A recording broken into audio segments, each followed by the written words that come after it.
আসসালামু আলাইকুম। আমি মোয়াজ্জেমউদ্দিন সেন্টু। আমার এই পিসফুল লাইফ টিভির আজকের এই ভিডিও, ইসলাম আর মুসলমানদের কেন এত অধপতন অবক্ষয়ে, আপনাদের সবাইকে আমার হৃদয়ের উষ্ণ আন্তরিক স্বাগত এবং শুভেচ্ছা জানাচ্ছি। ভিডিও তো আমার মনে হয় 600-700-800 হবে। যাই হোক, খুব ভালো মানের ভিডিও না, আর আমি খুব ভালো মানের বক্তাও না, ভালো ইউটিউবার না। প্রতিদিন এই ফেসবুকে, এক্সে, টিকটকে, ফেসবুক পেজে অগণিত পোস্ট দেই, স্ট্যাটাস দেই। হয়তো ভাববেন আমি আলেম ওলামা বিদ্বেষী, ওনাদেরকে নিয়েই বেশি পোস্ট দেই। অবশ্য কারো হিম্মত হয় নাই যে প্রতিবাদ করার। আমাকে গালিগালাজ দিলে আমি তো বলছি আমি সানন্দ চিত্তে গ্রহণ করব এবং দোয়াও করব, ওটা বাস কচু যা দিবেন। আমি রিপিটেডলি এই প্রশ্ন করেই যাব। আজকে শুধু এই বাংলাদেশের নয়, আমি বহুবার বলছি, আমাকে যদি কম্পেয়ার করতে বলা হয়, তুলনা করতে বলা হয় 71-এর আগে 71-এর পরে, তা আমি বলবো একটা হলো জান্নাত আর একটা হলো জাহান্নাম। আর দিন দিন জাহান্নামের তো ক্যাটাগরি আছে, মোল্লারা ভালো জানেন। একেবারে নিকৃষ্ট থেকে নিকৃষ্টতর দিকে যাচ্ছে জাহান্নামের দিকে, কিন্তু এনাদের কোনো দায় নাই। এনারা সারাদিন আছেন খালি ওয়াজ নসিহত বিবরণ, কে কার চাইতে বড়, সাধারণ মানুষদের কি করে বাস দেবে আমার মতন মুআজ্জমদেরকে, এটাই ওনাদের মেইন কাজ।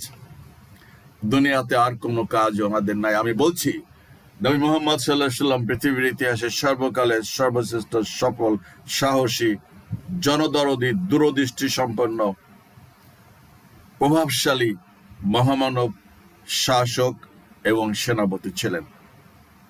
সেদিন যদি 313 জন সাহাবী বদর প্রান্তরে ছুটে না যেতেন, কোথা থেকে আমার মাথায় টুপি দাড়ি আসতো আর আপনাদের বুজুর্গি আসতো, এই প্রশ্ন বহুবার করছি। উত্তর নাই, লাজবাব, কারণ এগুলোর কোনো উত্তর দেবার মতন সাহস তাদের নাই। আর বলছি তো, ওই যে ব্রিটিশরা 200 বছর শাসন করছে, ওইখানে ওই যে মাদ্রাসা আলিয়ায় ঢুকাইছে, যাও তসবি পড়ো আর দিনদার বিবি খুঁজো। নবীও পয়দা করছে বিভাজন সৃষ্টি করার জন্য। তোমাদের এসব শাসন প্রশাসন এগুলোর কোনো কাজ নাই। কিন্তু আমি বলছি, নবী মুহাম্মদ সাল্লাল্লাহু আলাইহি ওয়াসাল্লাম পৃথিবীর সর্বকালের সর্বশ্রেষ্ঠ, দূরদর্শী, সাহসী সেনাপতি, শাসক, খলিফাগণ তাই ছিলেন এবং প্রত্যেক সাহাবী ছিলেন যোদ্ধা। নবী মুহাম্মদ সাল্লাল্লাহু আলাইহি ওয়াসাল্লাম কোমরে জুলফিকার দুলিয়া এক প্রান্ত থেকে যুদ্ধের দেশের আরেক প্রান্তে ছুটে বেড়াচ্ছেন প্রতি মুহূর্তে এই বিদ্রোহ শাসন করার জন্য, কাফের মুরতাদদের বিরোধিতা করার জন্য, জুলুম নির্যাতন বন্ধ করার জন্য।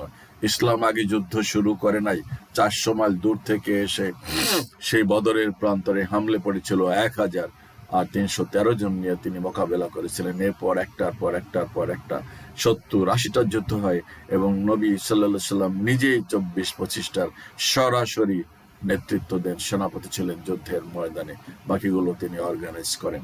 তাহলে আজকে হাদিস বলা কি বড় কাজ না এই রাষ্ট্র চালানো বড় কাজ? এই রাষ্ট্রে কয়জন আলেম ওলামা এই রাষ্ট্রীয় কোন কাজ করে, কোন কাজে আছে, কি অবদান তাদের এই রাষ্ট্র পরিচালনায়? আজকে এই রাষ্ট্রটা যে গজব থেকে গজবতর, জাহান্নাম থেকে নিকৃষ্টতর জাহান্নামের দিকে যাচ্ছে, এর জন্য দায়ী কে? কাদেরকে দায়ী করবেন? কাদের নিষ্ক্রিয়তা? আজকে যদি আমার মতন দাড়ি টুপিওয়ালা বা সাধারণ মুসলমান যারা নামাজ পড়ে, এই আলেম ওলামা যদি ঐক্যবদ্ধ হয়ে ডাক দিত যে না, আমরা এগুলোর প্রতিবাদ করতেছি, আমরা লাখো কোটি মানুষ রাস্তায় নামছি যে আমরা এগুলো বরদাস্ত করবো না। আর তার সাথে বড় কথা হলো, এনারা কেন শাসন ক্ষমতায় আসবেন না? এনারা কেন রাজনীতি করবেন না? নবী মুহাম্মদ ইসলামকে রাজনীতি নিষেধ করছে। রাজনীতি করা ছাড়া, ক্ষমতা ছাড়া রাষ্ট্র চালাবেন কিভাবে? কিভাবে সংস্কার করবেন? যেই খুন খারাপি, লুট তরাজ, রাহাজানি হচ্ছে, এগুলো বন্ধ করার বক্তৃতা করে, বয়ান করে, চোখের হেফাজত করে, জবানের হেফাজত করে এগুলো বন্ধ করতে পারবেন? আছে কোনো জবাব? কারো কোনো লেভেলের? এই বায়তুল মোকাররমের খতিবের নিয়ে একটা বক্তৃতা বয়ান চলতেছে যে ওনাকে তো এরা প্রেসিডেন্ট বানাই দিত, ওনার মতন লোকদের তো প্রেসিডেন্ট হওয়া উচিত, আহমদুল্লাহর মতন মানুষ তো দেশের প্রধানমন্ত্রী হওয়া উচিত। কিন্তু তারা কি কোনো সময় ভুলেও চিন্তা করে তাদের ভিতরে কোনো ঐক্য আছে? তারা কোনো রাজনৈতিক দল করে? জামাত ইসলামের 14 গোষ্ঠী, মাওলানা মওদুদির 14 গোষ্ঠী, গোলাম আজমের 14 গোষ্ঠী উদ্ধার করে প্রতিদিন 50 বার। তো বলছে তো একটা ভালো দল খাড়া করো, হক্কানি বলে গলা ফাটায়, হক্কানি একটা দল খাড়া করো। তোমরা হক্কানি কারা আছো, কোথায় আছো, কোন পাহাড়ের চিপায় লুকায় আছো, বের হয়ে আসো, দল করো, আমরা সাপোর্ট দেব, সমস্ত মানুষ সাপোর্ট দেবে। আর দেখতে চাই না আমরা এই ধর্ষণ, খুন, রাহাজানি, অমানবিকতা, চুরি, ডাকাতি, কোন হেন অপকর্ম নাই যা এই রাষ্ট্রে হচ্ছে না। আর এখন তো ভারত তো বাংলাদেশ দখল করেই নেওয়ার জন্য পায়তারা করতেছে। এই কি চেতনা?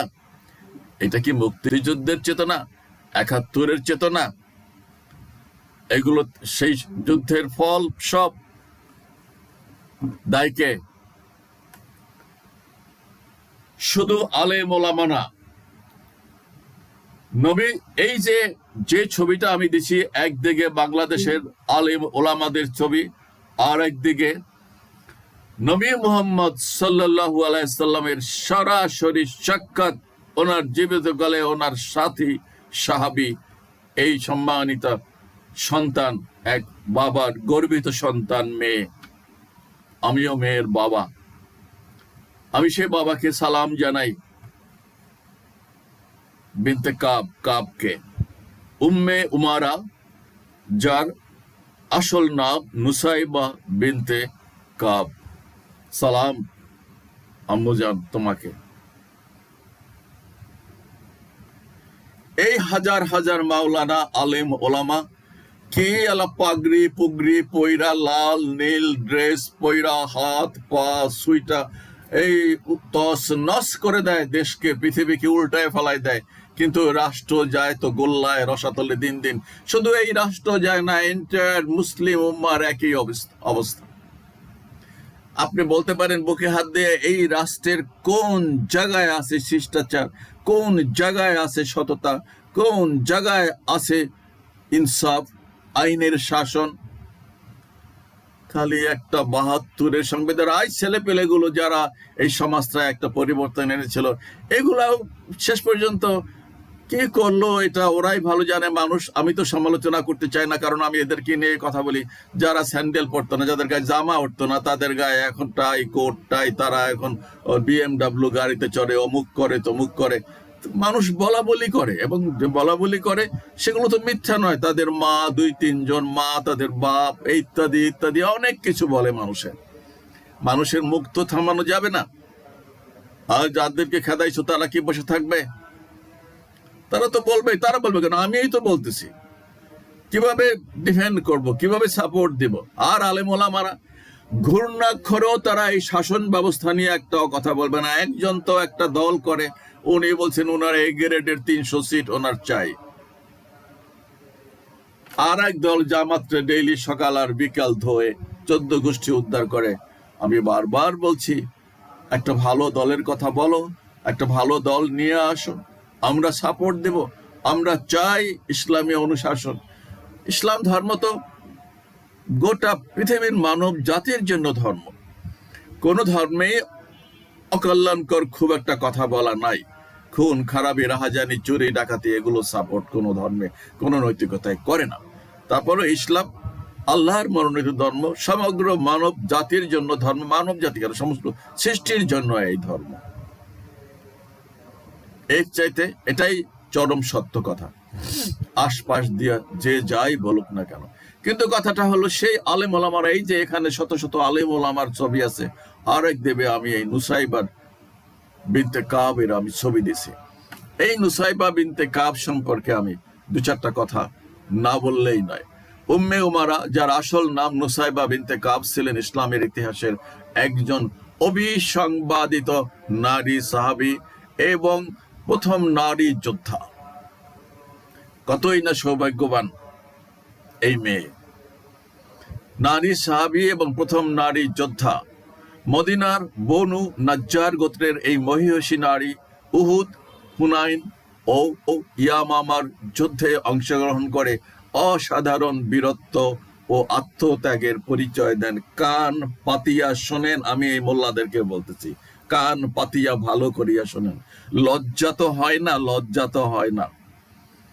মাদ্রাসার একটা ছেলে মেয়ে কোন বাহিনীতে কোন জায়গায় কাজ করে, কোন আলেম ওলামা রাষ্ট্রের কোন বাহিনীতে, কোন সংস্থায়, কোন দপ্তরে, কোন কমিশনে কাজ করে, সারা দিন খালি ওয়াজ, সারা দিন খালি ওয়াজ, সুরমা মাখো, আতর মাখো, জান্নাতে যাওয়া, বিবি পাবা, ইত্যাদি ইত্যাদি। এর বাইরে আর কি আছে? আর প্রশাসনে বলছি তো 50টা মন্ত্রণালয়, কোন জায়গায় কাজ করে এরা? এদের কি দায় নাই এই রাষ্ট্রের, এই পৃথিবীর? যাই হোক, নুসাইবা ইবনে কাব অসাধারণ বীরত্ব ও আত্মত্যাগের পরিচয় দেন। তাকে নিয়ে উল্লেখযোগ্য কিছু কথা শোনাচ্ছে। উহুদের যুদ্ধে বীরত্ব। উহুদ যুদ্ধে যখন মুসলিম বাহিনী বিপর্যয়, জানেন উহুদ যুদ্ধে একটা বিপর্যয় হয়েছিল, ওই যারা তীরন্দাজ ছিল তারা চলে গেছিল, মুখে পড়ে তখন, এবং রাসূলুল্লাহ সাল্লাল্লাহু আলাইহি সাল্লামের জীবন হুমকির সম্মুখীন হয়, তখন তিনি সাহসিকতার সাথে ঢাল, তলোয়ার ও তীর ধনুক নিয়ে রাসূলুল্লাহ সাল্লাল্লাহু আলাইহি সাল্লামকে রক্ষা করেন। এ সময় তিনি নিজে বেশ কয়েকবার মারাত্মকভাবে আহত হন। এই নুসাইবা। রাসূলুল্লাহ সাল্লাল্লাহু আলাইহি সাল্লামের প্রশংসা। যুদ্ধে তার সাহসিকতা দেখে স্বয়ং রাসূলুল্লাহ সাল্লাল্লাহু আলাইহি সাল্লাম তার প্রশংসা করেন এবং বলেছিলেন, উহুদের দিনে আমি যখনই ডানে বা বায়ে তাকিয়েছি, দেখেছি উম্মে আম্মারা আমার সামনে লড়েছেন ও আমাকে রক্ষা করেছেন। ইয়ামামার যুদ্ধ। খলিফা আবু বকর রাদিয়াল্লাহু আনহুর এর আমলে ভণ্ড নবী মুসাইলামা কাজ্জাব, মুসাইলামার বিরুদ্ধে ইয়ামামার যুদ্ধেও তিনি অংশ নেন। সেখানে তার একটি হাত কাটা পড়ে এবং তিনি শরীরের বিভিন্ন স্থানে প্রায় 11টি গভীর ক্ষত নিয়ে লড়াই চালিয়ে যান। এক হাত কাটা, তারপরে 11টা ক্ষত নিয়ে এই মহিষী মহিলা ইয়ামামার যুদ্ধে যুদ্ধ করেন। নবীজির দোয়া ও মর্যাদা। রাসূল সাল্লাল্লাহু আলাইহি সাল্লাম তার ও তার পরিবারের জন্য জান্নাতে সাহচর্যের দোয়া করেছিলেন। খলিফা উমর রাদিয়াল্লাহু আনহু ও তার বীরত্ব ও ত্যাগের কথা সবসময় স্মরণ করতেন এবং তাকে অত্যন্ত শ্রদ্ধা করতেন। উম্মে উমারা ইসলামের প্রথম যুগে বায়াত গ্রহণ করেছিলেন এবং পরবর্তীতে মদিনার নারীদের মাঝে ইসলামের শিক্ষা প্রচারে গুরুত্বপূর্ণ অবদান রাখেন। এই একজন মহিলা সাহাবী। আর সেখানে আজকে হাজার হাজার আলেম ওলামা সারা দিন আছে খালি কি বলে আর কি করে, আর তাদের যে চাল চলন আর দম্ভ, আমি এগুলো দেখি তো আমাদেরকে, সাধারণ মানুষদেরকে যেভাবে তুচ্ছ তাচ্ছিল্য ঘৃণা, তুই তার যা তা বলে, প্রবাসীদেরকে যাকে তাকে যা তা বলে সম্বোধন করে। এটা কি নবীর খাসলত? এটা কি ইসলামের খাসলত? এসব কি ইসলামের শিক্ষা? আজকে এই রাষ্ট্রের এই অধপতনের জন্য সবচেয়ে বেশি দায় হলো এই ধর্ম ব্যবসায়ীরা। এরা এখন ধর্মকে ব্যবসা হিসেবে গ্রহণ করেছে। শুধুই টাকায় খেপে যাবে আর টাকা ইনকাম করবে। রাষ্ট্রের কোনো কাজ নাই, দুনিয়াবি কোনো কাজ নাই, তা আল্লাহ খাওয়ায়, আল্লাহ পড়ায়, আল্লাহ নাকি গায়বী খাজনা থেকে তাদের সব অভাব পূরণ করে। রাষ্ট্র যায় গোল্লায় আর এনারা করেন ওয়াজ। আরে মিয়া, পারেন যদি তাহলে তো ওই নুসাইবার মতন একজন হন অ্যাটলিস্ট। আমি বলছি আনকন্ডিশনাল সাপোর্ট দিব, এবং আমার যত অনুসারী আছে, আমার যত যুব সমাজ আছে এই পৃথিবীর বাংলাদেশে সবাই সাপোর্ট দেবে আপনাদেরকে। আপনারা ঐক্যবদ্ধ হয়ে একটা দল করেন যারা হক্কানি করে গলা ফাটান। পারবেন এই চ্যালেঞ্জ নিতে? চিন্তাও তো করবেন না একবারও যে না, এই যে লোকটা বলতেছে যে আসলে একটা ভালো ইসলামী দল করা দরকার, আর জামাতকে তো বাদ, জামাতের 14 গোষ্ঠী উদ্ধার করেন, এটা খারাপ। দিলে ভালো কোনটা সেটা তো দেখাই দিবেন। কোনটা ভালো? এদেশে কোন রাজনৈতিক দলটা ইমানদার? কাদেরকে ভোট দিলে এই দেশটা জান্নাত হবে বা একটা ভালো পদ্ধতিতে চলবে, ইনসাফ আইনের শাসন কায়েম হবে? সে বলারও তো হিম্মত নাই, সেটাও তো বলার যোগ্যতা রাখেন না বা বলেন না। তাহলে কি ধরে নেব আমরা? অন্তরে কি সব মুনাফিকি? দিনে করেন সমালোচনা, রাতে যায় হালুয়া রুটির ভাগ নেন। এটাই তো মানুষ বলা বলি করে। বাবা, জবাব একদিন দিতে হবে। সেখান থেকে কোনো মাপ নাই, কোনো মাপ পাওয়া যাবে না। এই পৃথিবীতেই প্রায়শ্চিত্ত করতে হবে, মাপ নাই। ইতিহাস ঘেটে দেখেন, কেউ মাপ পায় নাই, হবে না, মাপের কোনো রাস্তা নাই। ঠিক আছে, আর কি বলবো, আর কি বলার আছে? একটাই প্রশ্ন, একটা মুসলিম দেশের তো এরকম হওয়ার কথা না, মুসলমানদের চরিত্র তো এত অধপতিত হওয়ার কথা না। এত খুন, এত ধর্ষণ, এত রাহাজানি, এত অমানবিকতা, বাবা মায়ের সাথে যে ব্যবহার, সন্তানের সাথে যে ব্যবহার, বাবা মেয়ে যা করতেছে, ভাই বোন যা করতেছে, ব্যাংক দেউলে হয়ে যাচ্ছে, রাষ্ট্র অন্য রাষ্ট্রের কাছে বিক্রি করে দিচ্ছে, এত এত বাহিনী আছে, এত এত কিছু আছে, এত সংস্থা আছে, তারপরও কি কি ঘটনা ঘটে।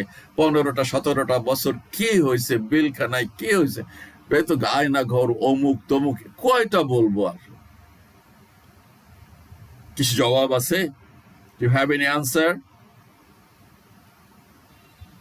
আমার অনুরোধ, বিনীত অনুরোধ বলতেছি, ভালো হয়ে যান, চিন্তা চেতনার পরিবর্তন আনেন, একটা ঐক্যের তো ডাক দিতে পারেন।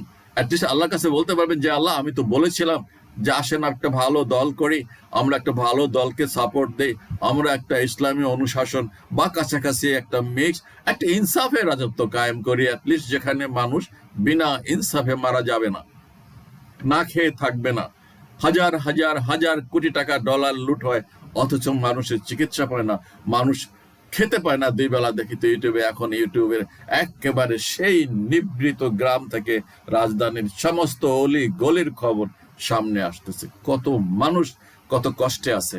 আবার ওনারা ফুটানি মারান, দেশকে সিঙ্গাপুর বানাইছেন, দেশকে সুইজারল্যান্ড বানাইছেন।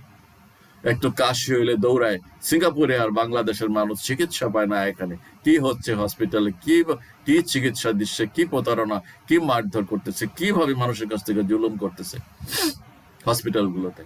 কোন জায়গায় জুলুম নাই, কোন অফিসে জুলুম নাই, কোন অফিসে অবিচার নাই, অন্যায় নাই।